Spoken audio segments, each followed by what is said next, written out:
Hello dear students and dear friends, आप सबका एक बार फिर से तहे दिल से स्वागत है अपने YouTube channel me and my YouTube classes. हाँ बिल्कुल, आज हम जान रहे हैं भारतीय संविधान से संबंधित कुछ महत्वपूर्ण जो आपके एग्जाम में आने वाला है, जो इस वीडियो से आपके डाउट क्लियर करेगा। तो आपको पता होगा आगामी एग्जाम में जो आने वाले जो हैं उससे संबंधित एक वीडियो जस्ट मैंने इससे पहले अपलोड किया है कि भारत का जो संवैधानिक निर्माण है वो किस तरह से हुआ है। तो बहुत ही इंपॉर्टेंट है, आप उसको मिस मत करिएगा, ये मैं आपसे गुजारिश कर रहा हूँ कि इस वीडियो को आप जरूर देखें। तो आज हम बात कर रहे हैं, जैसे आपको पता होगा वीडियो टाइटल में आपने देख लिया होगा कि मूल अधिकार, नीति तत्व और मूल कर्तव्य। ये जब आपके दिमाग में या आपके जहन में आता तो कंफ्यूजन होता होगा कि ये चीजें क्या है। बहुत जनों को क्लियर होगा, लेकिन फिर भी कहीं ना कहीं कंफ्यूजन क्रिएट हो ही जाता है। तो हम इस वीडियो में बिल्कुल ही डाउट नहीं रखेंगे, क्योंकि जब कभी हम खड़े होते तो कहते हैं कि तेरी हिम्मत कैसे हुई, तूने मेरे अधिकार पे हक कैसे डाला। और कोई कहता है कि अरे तेरा ये कर्तव्य था, ये तुझे करना चाहिए था। और हाँ, ये तो राज्य का एक काम है जो राज्य को करना है। तो ये अलग अलग जब डाउट, अलग अलग समस्याएं आती हैं या अलग अलग जब डिस्कस होता है तो इसमें कंफ्यूजन होता है कि मूल अधिकार, कर्तव्य और ये निर्देशक तत्व है क्या चीज आखिर में। तो इससे पहले इस चैनल पे हर एक के बारे में अलग अलग समझाया गया, लेकिन आज हम एक ही वीडियो में इनको साथ में समझेंगे और शॉर्ट में ज्यादा लॉन्ग नहीं होगा। हम इसका सही से अर्थ क्या है वो जानेंगे और ये संविधान में कहाँ तक ये इसके बारे में प्रावधान किया गया है। तो जस्ट बिना टाइम वेस्ट की सीधे टॉपिक को देखते हैं। तो आपको पता होगा हम आज स्पेशली बात करते हैं भारतीय संविधान। संविधान के अंतर्गत जो आपको पता है मूल अधिकार क्या है, मूल अधिकार, ठीक है। इसके बाद हम बात कर रहे हैं नीति निर्देशक तत्व, नीति निर्देशक तत्व। और एक और है चीजें जो आपको पता होनी चाहिए, मूल कर्तव्य। क्या है? मूल कर्तव्य, ठीक है। तो ये चीजें आपके दिमाग में जरूर कभी ना कभी मिस अंडरस्टैंडिंग के तौर पे कंफ्यूजन क्रिएट की होगी। तो आपको ध्यान रखना है कि ये तीनों ही भारतीय संविधान में है और कंटिन्यू है। अगर हम बात करें कि प्रावधान के तौर पे, क्योंकि आपको एग्जाम में पहले ये पूछा जाता है कि कौन सा प्रावधान, कौन सा अनुच्छेद, कौन सा भाग, तो ये आपको क्लियर होना चाहिए। तो अब वही मैं बात कर रहा हूँ कि अगर आपको ऐसा पूछा जाए कि मूल अधिकार, मूल अधिकार संविधान के कौन से भाग में है, ठीक है ना, तो आपको ध्यान रखना भाग 3 में है। और नीति निर्देशक तत्व की बात की जाए तो नीति निर्देशक तत्व संविधान के भाग 4 के अंतर्गत दिए गए हैं। बिल्कुल भी डाउट क्लियर नहीं करना, 3, 4। तो मूल कर्तव्य, मूल कर्तव्य के लिए आपको ध्यान रखना है भारतीय संविधान का भाग 4 का, इसके अंतर्गत मूल कर्तव्य दिए गए। अब देखो ये तो मैंने बता दिया, लेकिन ये नहीं बताया कि चीजें अलग अलग है कैसे, क्यों इसको अलग अलग कहा जाता है। तो आपको ध्यान रखना मूल अधिकार, अधिकार यानी हक, बोलते हैं ना राइट से मेरा हक है। तो अधिकार का मतलब ये है कि एक वे कंडीशन या वे परिस्थिति जिसके अकॉर्डिंग या जो परिस्थिति किसी व्यक्ति को मिलती है तो उस अकॉर्डिंग वह व्यक्ति अपना खुद का और समाज का भी विकास कर सकता है। यानी अगर सीधे शब्दों में हम कहें ना तो अधिकार व्यक्ति के सर्वांगीण विकास में सहयोग करते हैं। यानी एक परिस्थिति है, ये जो अधिकार एक व्यवस्था है जो एक राज्य के द्वारा व्यक्ति को प्रदान की जाती है और इस व्यवस्था के अंतर्गत व्यक्ति अपना सर्वांगीण विकास कर सकता है। और ये जैसे आपको एक इसका एग्जांपल बता दिया जाए तो पहले कोई न्याय व्यवस्था नहीं थी, ठीक है ना। और मतलब न्याय क्या कह सकते, स्वतंत्रता बिल्कुल न के बराबर हुआ करती थी। किसी को कहीं पे आके मार धाड़ कर दिया जाए, कुछ भी उसके साथ गलत हो जाए तो उसके लिए कोई उसके लिए अधिकार नहीं थे, ठीक है ना। क्योंकि पहले यही था कि जो शक्तिशाली है उसका ही न्याय होता था। लेकिन आज के समय सभी इक्वल हैं, सभी इक्वल हैं, क्योंकि सभी को उतना ही हक, उतना ही अधिकार दिया गया है। कोई किसी का अगर गलत करता है तो इसके लिए न्याय व्यवस्था है। और हम बात करें अधिकार की तो जैसे अगर बात करें कि सरकारी नौकरी, स्वतंत्रता के अधिकार के अंतर्गत ये बात की गई है और समानता के अधिकार में बात की गई है कि राज्य का व्यक्ति कोई भी हो, ठीक है ना, उसको सरकारी नौकरियां पाने का बराबर हक थे, भले वो किसी भी कैटेगरी से हो।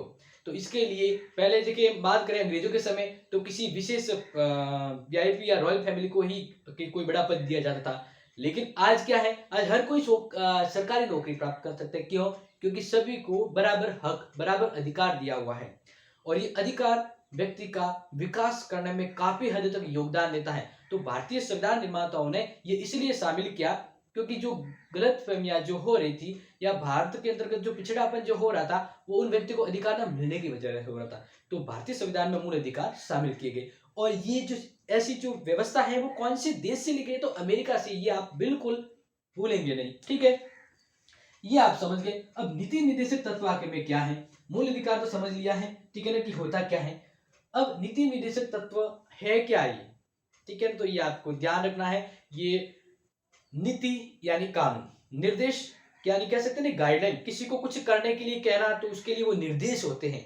तो अब समझ में आ गया, वे नियम जो किसी को कुछ करने के लिए उसके लिए प्लान होते हैं या उसको डिसाइड करने के लिए होते हैं। तो नीति यानी कानून है, और ये कानून यानी ये एक नियम व्यवस्था बनी हुई है जो किसी को गाइडलाइन करती है। किसको गाइडलाइन करती है? तो नीति निर्देशक तत्व होते हैं, वो होते हैं राज्य के लिए। अब राज्य के लिए क्यों जरूरत पड़ी, तो ध्यान रखें, भारतीय संविधान निर्माताओं ने जब संविधान बनाया तो नीति निर्देशक तत्व उस समय शामिल नहीं थे, तो ये बाद में लिए गए। अब इसमें ध्यान रखें, कोई ये नीति निर्देशक तत्व है वह भारतीय संविधान में जब शामिल हुए तो उस दौरान ये रखा गया कि कोई भी राज्य, भारत में बहुत सारे राज्य, अब कोई भी राज्य अगर संविधान के अकॉर्डिंग, लोकतंत्र के अकॉर्डिंग काम नहीं करता है तो उसके लिए क्या कंडीशन की जाए, क्योंकि जो लोकतंत्र है वो लोगों के लिए है और भारत पहले से बहुत सारी व्यवस्थाओं को भुगत चुका। तो भारतीय संविधान निर्माताओं ने राज्य के लिए नीति निर्देशक तत्व बनाए कि एक राज्य, भारत के जो भी राज्य वो एक कल्याणकारी, लोगों के कल्याण के लिए काम करेंगे, ऐसे रास्ते पर चलेंगे। तो उनके लिए कुछ गाइडलाइन तय की गई। जैसे मुझे कोई बड़ा अच्छा बनना है तो मुझे कोई गाइडलाइन देता ना कि आपको जैसे कोई अच्छा कोई आरएस अधिकारी या जो भी बनना है, तो इसके लिए कोई आपका शुभ चिंतक, आपका कोई बड़ा है, वो आपको गाइड करता है कि आप ये करिए, इसके बाद वो चीज करिए, तो आप उस मुकाम तक पहुंच जाएंगे। तो ऐसे ही राज्य लोक कल्याणकारी कार्य कर सके, इसके लिए संविधान निर्माताओं ने भारतीय संविधान के अंतर्गत राज्यों के लिए नीति निर्देशक तत्व की व्यवस्था की।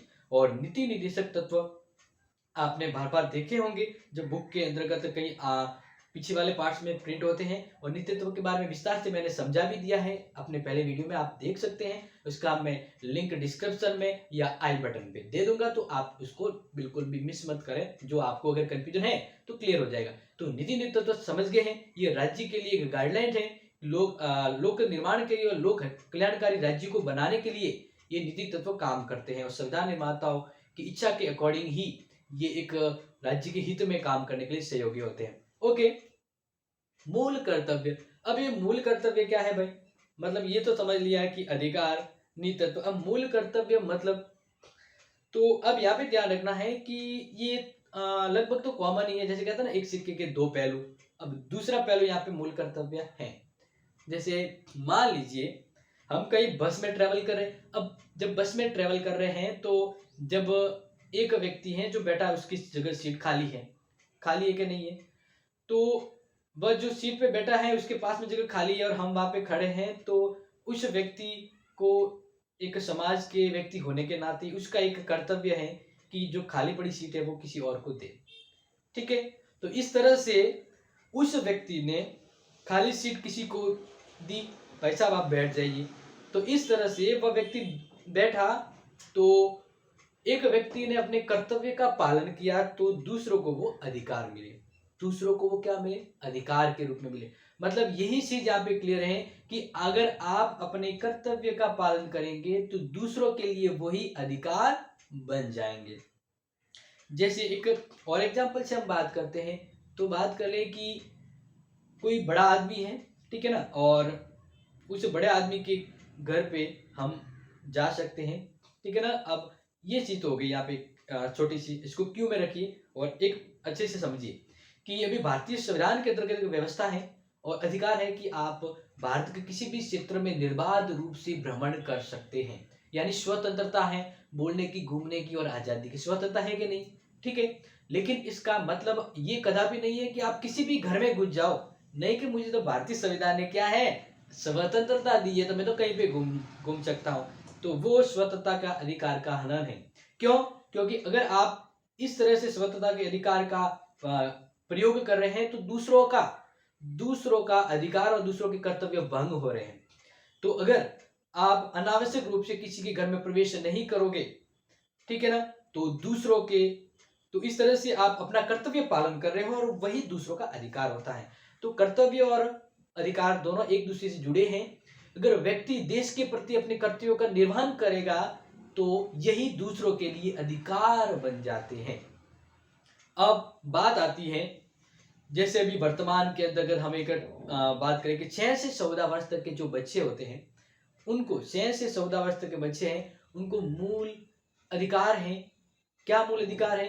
कि उन्हें शिक्षा यानी निःशुल्क प्राथमिक शिक्षा होती है वो प्राप्त करने का अधिकार है। ये एक व्यवस्था की गई है, जो बच्चे 6 से 14 वर्ष तक के हैं उनको निःशुल्क प्राथमिक शिक्षा का अधिकार है। ये हो गया अधिकार।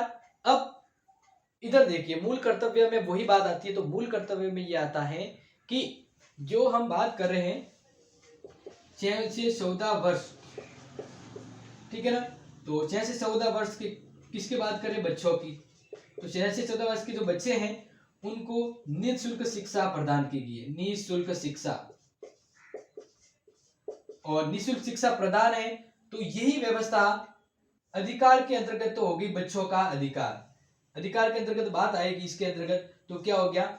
बच्चों का अधिकार हो गया, ठीक है, ये बच्चों का अधिकार हो गया। अब 6 से 14 वर्ष तक ये बात अगर नीति मूल कर्तव्य में आए तो ये बात आएगी अभिभावकों के लिए। किसके लिए? अभिभावक यानी पेरेंट्स। तो अभिभावकों का ये कर्तव्य है कि वे अपने 6 से 14 वर्ष तक के बच्चे हैं उनको यथासंभव शिक्षा प्रदान करवाने की व्यवस्था करें। ये उन माता पिता का कर्तव्य हो गया। भारतीय संविधान में ये उन अभिभावकों के लिए कर्तव्य हो गया कि आपके 6 से 14 वर्ष तक के बच्चे हैं उनको प्राथमिक शिक्षा तो आप उपलब्ध करवाएंगे और ये आपका कर्तव्य हो गया।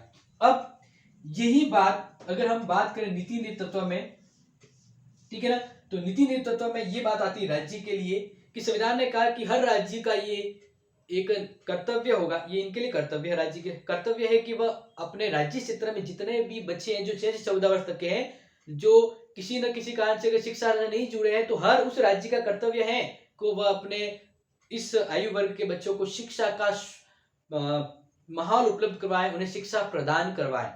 तो इस तरह से आप समझ गए होंगे कि अगर यही बात है, अधिकार भी बन जाती है, अभिभावकों के कर्तव्य और नीति तत्व भी बन जाते हैं। तो इस तरह से आप समझ गए होंगे, डाउट नहीं रखना है। अधिकार एक देखो, अधिकार अब पहले वाले पॉइंट पे आते हैं।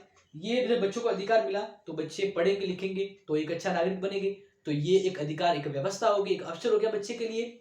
और माता पिता का कर्तव्य होगा, अगर वे ऐसा नहीं भी करेंगे तो कोई कानूनी प्रावधान दंड तो नहीं है, लेकिन करेंगे तो एक अच्छा अपना कर्तव्य निभाएंगे। और राज्य अगर ऐसा करेगा तो दोबारा ऐसी सरकार वो जीतने की चांसेस होती है।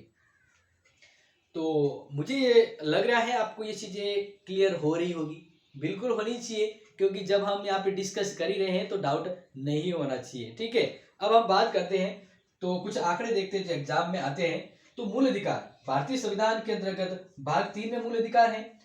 तो बात करें अनुच्छेद, तो 12 से लेकर 35 तक भारतीय संविधान में अनुच्छेद, भारतीय संविधान के टोटल हम अनुच्छेद की तो आपको पता होगा 395 अनुच्छेद है।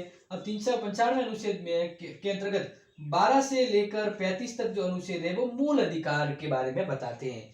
जिस तरह से आपको पता होगा मूल अधिकार पहले 7 थे, अभी 6 मूल अधिकार हैं, ठीक है ना। और कौन कौन से क्या है, कितने हैं और क्या व्यवस्था है, ये आप आगे इसके अंतर्गत वीडियो बने हुए वहां से आप अच्छे से जान जाएंगे। ठीक है, फिर हम बात करते हैं नीति निर्देशक तत्व। तो ये भारतीय संविधान के भाग 4 के अंतर्गत, और हम बात करें अनुच्छेद, तो अनुच्छेद ध्यान रखना 37 से लेकर 51 तक भारतीय संविधान के अंतर्गत अनुच्छेद, नीति तत्व संबंधी अनुच्छेद कौन से हैं? 37 से 51 तक जो अनुच्छेद है वो भारतीय संविधान में नीति निर्देशक तत्व से संबंधित है। समझ में आ गया होगा। तो फिर मूल कर्तव्य, तो मूल कर्तव्य है वह भारतीय संविधान के भाग 4 के अंतर्गत अनुच्छेद की बात करें तो अनुच्छेद है 51 क, जिसको इंग्लिश में हम ए भी कह सकते हैं। तो इस तरह से ये इनके कानूनी प्रावधान या कानूनी व्यवस्था की गई है, संविधान के अंतर्गत इन्हें दर्ज किया गया है। समझ में आ गया होगा। अब ये बात करें तो आपको ध्यान रखना है कि मूल कर्तव्य जो मूल अधिकार है वो पहले 7 थे, लेकिन एक काट के अभी वर्तमान में 6 कर दिया गया है, क्योंकि 44वां संविधान संशोधन जो हुआ था उसके द्वारा संपत्ति के अधिकार को हटा दिया गया, क्योंकि एक लोकतांत्रिक व्यवस्था में वो सही व्यवस्था नहीं थी। और नीति तत्व है वो आपको पता होगा, क्योंकि ये एक राज्य के लिए होते हैं। बिल्कुल। अब मूल कर्तव्य, और मूल कर्तव्य आप ध्यान रखना पहले कितने थे, 10 और अभी हो गए 11। कितने हो गए, 11। ठीक है ना।